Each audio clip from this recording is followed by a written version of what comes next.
All right, ladies and gentlemen. Alabama barely squeaks out against Arkansas in a game that we should once again an opponent that we should dominate. I have no idea why we made this game a close contest. I have no idea why we decided to stop rushing the football, especially in the third quarter when we had a drive where we nearly had we didn't have 100 yards rushing, but the third quarter we definitely had 100 yards rushing. We had 177 yards rushing, and that doesn't even count the quarterback sack yards, which for some dumb reason goes against our rushing stats. But we should have had at least over 200 yards rushing in this game.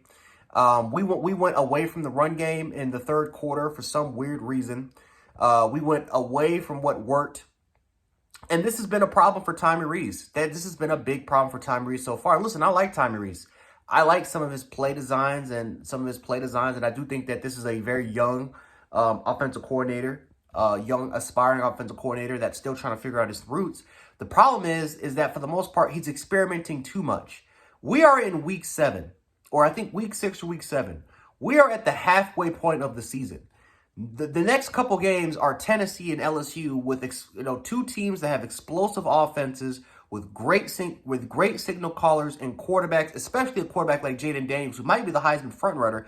Teams that are capable of beating you and putting up points on your defense, which, by the way, the defense had to bail you out once again in order for them to win. This time, the defense didn't play great. They didn't play too spectacular in the second half after letting a couple of touchdowns in because the offense it was quick, 3 and out, 3 and out, 3 and out with barely any time wasted on these drives.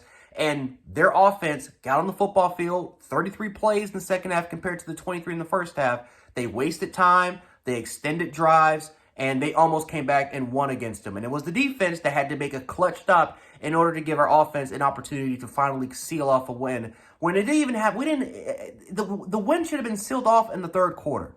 But we decided to play around and experiment and make Jalen Milroe look like Peyton Manning. It was just ridiculous. Why? It's ridiculous. You see that man is struggling, and he's been struggling all season long. But you see that he's struggling with the short and intermediate routes. You see that for the most part, he's struggling with the deep ball in the third quarter compared to how he was in the first half.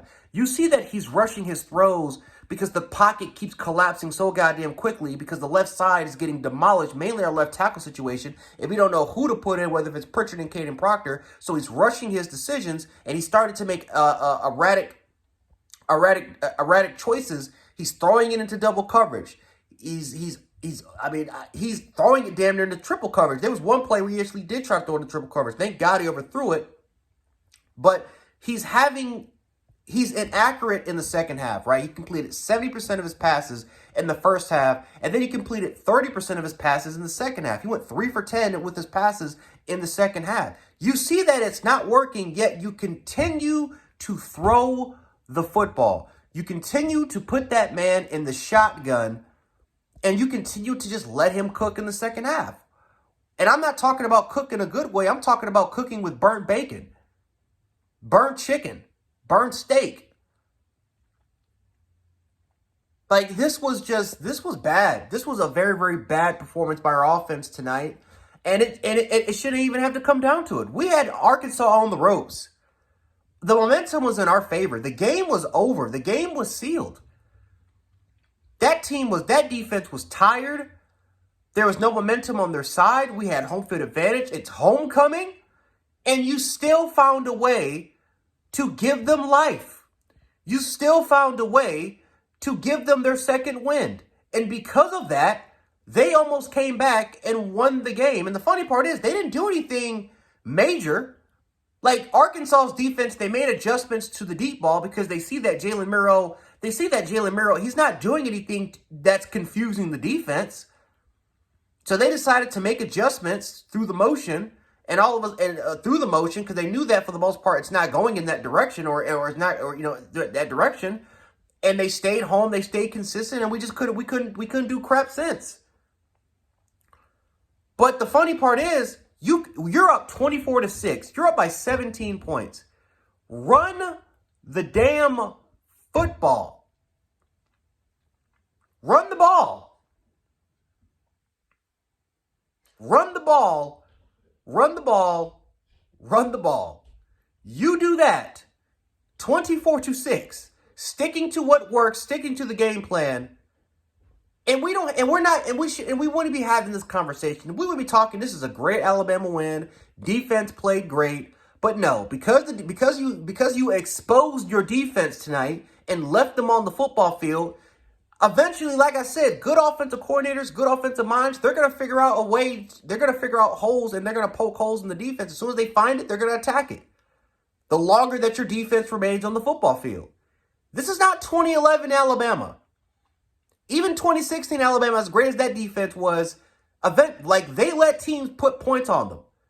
Because their offense could not, for some weird reason, their offense couldn't extend drives. They kept leaving their defense left to dry. So we got to figure it out against Tennessee and LSU. These are teams that are capable of kicking your ass if you don't figure it out. And trust me, we got the potential. We killed Ole Miss. Ole Miss is a one-loss team. We beat Texas A&M, despite us literally trying to give the game away. A&M is a solid football team. We've got the potential, and we've shown in so many different ways that we can win, and win brutally, blowing teams out. We just, for some reason, we can't figure out how to finish games off. And if we want to win a national title, if we want to try to get to the playoffs, we got to figure out how to do it better. We got to figure out how to finish these teams off, because otherwise it could be ugly.